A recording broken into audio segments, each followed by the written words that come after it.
En 1741 se produjo la mayor operación militar naval de la historia en aguas americanas. Una operación anfibia de dimensiones no superadas por la Marina británica hasta el desembarco de Normandía en 1944, atacó la ciudad española de Cartagena de Indias. Entre sus defensores destacó uno de los hombres más incomprensiblemente olvidados de la historia de España, Blas de Lezo. Blas de Lezo y Olavarrieta nació en Pasajes de San Pedro, Guipúzcoa, de familia de marinos. En la ría que forma el Oyarzún, en su desembocadura, toda la vida mira al mar. La infancia de Blas de Lezo estuvo seguramente rodeada de leyendas de grandes navegantes, aventuras y el ejemplo cercano de una gente dura, trabajadora y audaz, que se adentraba en el océano en frágiles embarcaciones tras las ballenas. Con apenas 12 años es enviado a Francia a estudiar y se alista en la Armada francesa al comienzo de la Guerra de Sucesión Española, en la que más que el trono de España se disputaba la hegemonía de los imperios a las puertas del siglo de las luces. En 1704 fue alcanzado por una bala de cañón que le destrozó la pierna izquierda, que hubo de ser amputada por debajo de la rodilla. Por el valor demostrado es ascendido al alférez de navío y se le ofrece ser asistente de cámara en la corte de Felipe V. Lezo lo rechaza y se embarca de nuevo participando activamente en los eventos y combates de la sangrienta Guerra de Sucesión. Peñíscola, Génova, Barcelona, Tolón. En esta plaza, tras un impacto de cañón en la fortificación, una esquirla se le aloja en el ojo izquierdo, produciéndole la pérdida total de la visión de ese ojo. Tenía 18 años. En los combates de Barcelona, cuando tenía 25 años, recibió un balazo de mosquete en el antebrazo derecho, dejándolo lisiado. Con 26 años dirige una extensa escuadra que reconquista Mallorca. Un año después parte para La Habana, escoltando una flota de galeones. Su incorporación a las órdenes de Bartolomé de Urbizu en las costas del Pacífico le ofrece nuevas experiencias contra los piratas y contrabandistas. Con 34 años es ascendido a general de la Armada. Su primer cometido como jefe de la Escuadra del Sur es hacerla operativa, ya que se encontraba en un estado lamentable, con unidades inservibles y sin medios económicos. En 1731 vuelve al Mediterráneo. Tras una exitosa misión en Génova, para las arcas de la corona, participa brillantemente en la expedición de Orán, protectorado otomano de Argel. En 1734, Blas de Lezo asciende a teniente general y en 1737 es destinado a América como comandante de la escuadra de Cartagena de Indias para asumir la defensa de sus costas. El esplendor alcanzado por Cartagena en el siglo XVII y su importancia estratégica para la administración española de Indias la hizo ser objetivo de ataques de piratas y enemigos de la corona española.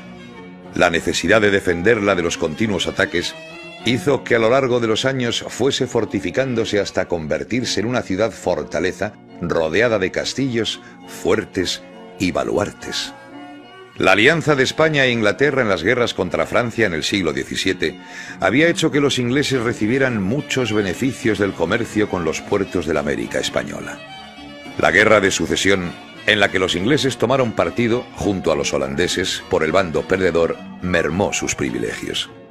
El Tratado de Utrecht, al final de la guerra, en 1713, palió sensiblemente este hecho con el llamado derecho de asiento, que estipulaba las magnitudes y formas del comercio permitido por España en sus colonias. Sin embargo, las limitaciones de este derecho eran continuamente violadas por los traficantes de esclavos y contrabandistas. La injerencia del contrabando británico en el comercio americano y la efectiva actuación de represión de los guardacostas españoles habían tensado las relaciones entre ambas potencias. En la Guerra Anglo-Española de 1727-1729, como respuesta al asedio de Gibraltar por parte de España, la Armada británica bloqueó Portobelo. La naturaleza tropical y el hacinamiento en las naves durante tanto tiempo diezmaron el contingente británico, falleciendo 4.000 soldados, marineros y oficiales por la fiebre amarilla y el escorbuto, sin efectuar un solo disparo. La incierta paz promovida por Robert Walpole era contestada en el Parlamento de Londres por los lobbies del comercio marítimo que lo acusaban de blando. El recuerdo doloroso de la muerte inútil de tantos británicos en el bloqueo de Portobelo era un arma arrojadiza perfecta contra la templanza del primer ministro. Ante la escalada antiespañola, Blas de Lezo se obsesionó con reforzar las defensas de la ciudad y la bahía. San Felipe fue rodeado de fosos y trincheras y mejorado con un hornabeque y plataformas en las que situar artillería. Entre los miembros del Parlamento, en la oposición, violentamente opuesto a Walpole, se encontraba el capitán Edward Vernon, un oficial naval que animaba la urgencia de una expedición contra las posesiones españolas en el Caribe, alardeando de que podía tomar Portobelo con solo 6 barcos. Para atizar el clima antiespañol, llevó a la Cámara de los Comunes a un capitán contrabandista que se llamaba Jenkins, que decía que en 1731 el capitán español León Fandiño, a la sazón en el servicio de guardacostas español en el Caribe, lo interceptó y, cortándole la oreja, insultó al rey británico afirmando que le haría lo mismo a Jorge II si se atrevía a hacer lo mismo. Una gran campaña mediática se desató hasta lograr una declaración de guerra contra España. Vernon fue comisionado y nombrado vicealmirante con las instrucciones de dirigirse al Caribe y atacar los intereses de la corona española en cualquier momento y de cualquier manera.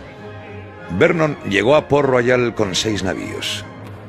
A mediados de noviembre puso proa con su flotilla a Portobelo.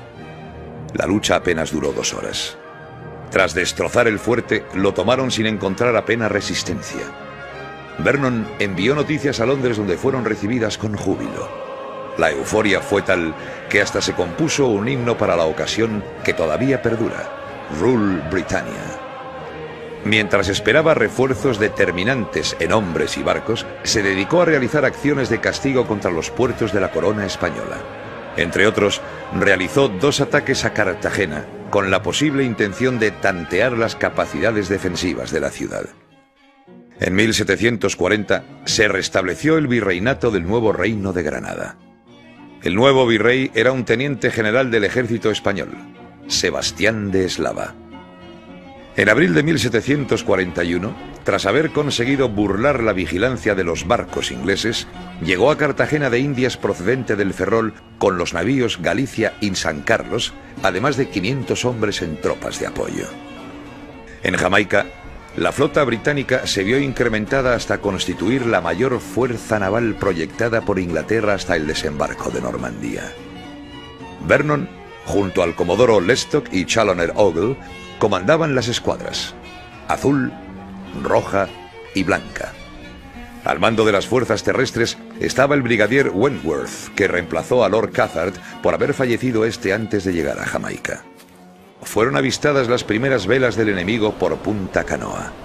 Al día siguiente, una balandra enviada desde Santo Domingo por los franceses confirmó la alarma con la noticia de que se aproximaba una enorme flota a aquella plaza. Blas de Lezo pasó a residir a bordo del navío Galicia para disponer las medidas de defensa y se echaron las cadenas a Boca Chica para esperar los movimientos del enemigo.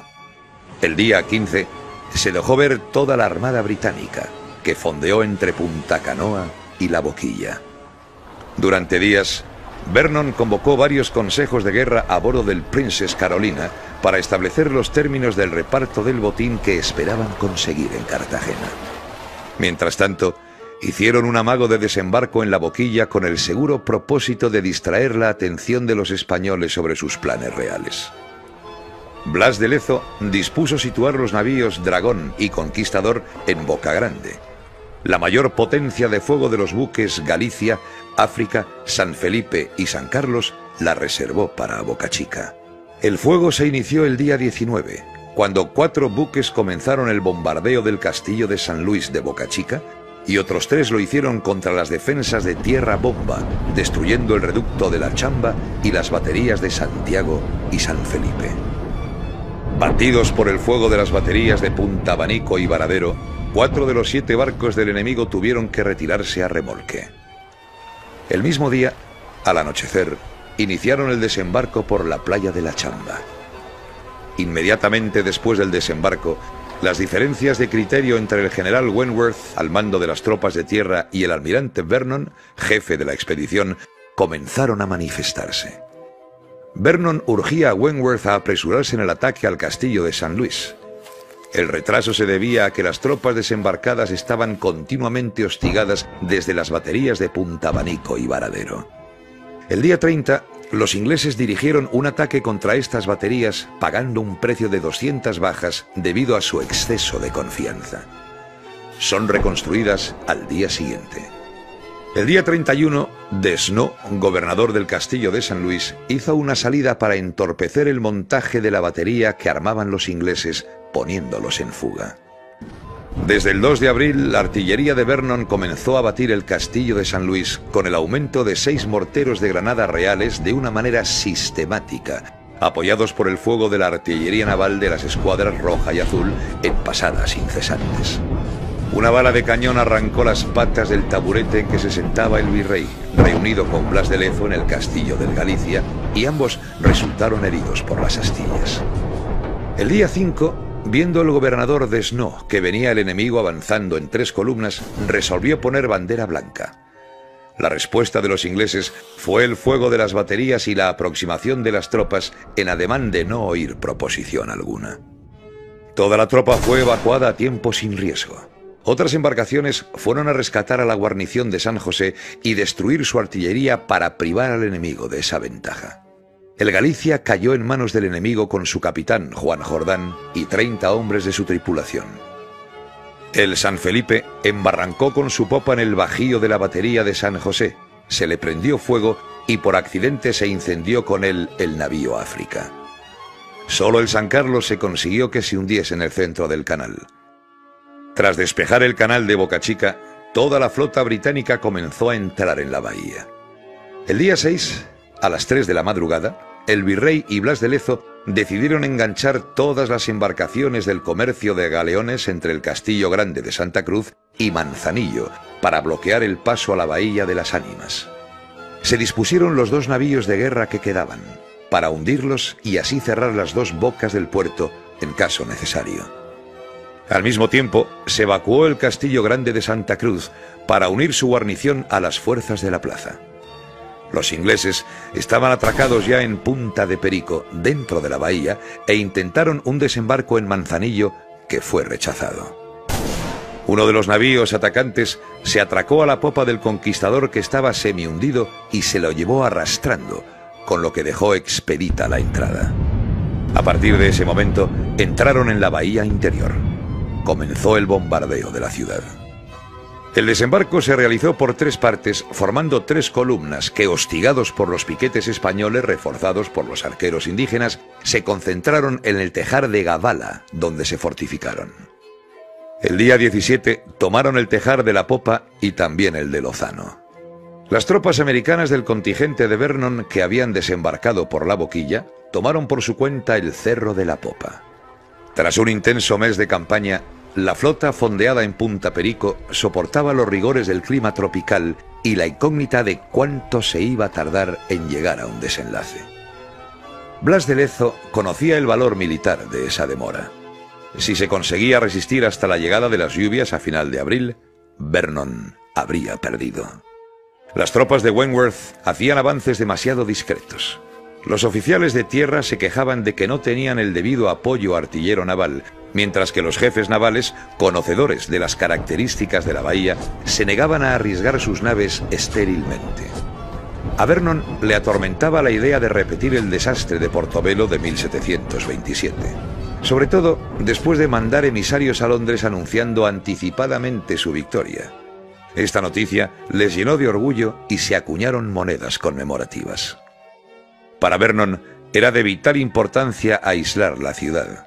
La pieza clave para lograrlo era el castillo de San Felipe de Barajas, por su posición de dominio sobre Cartagena.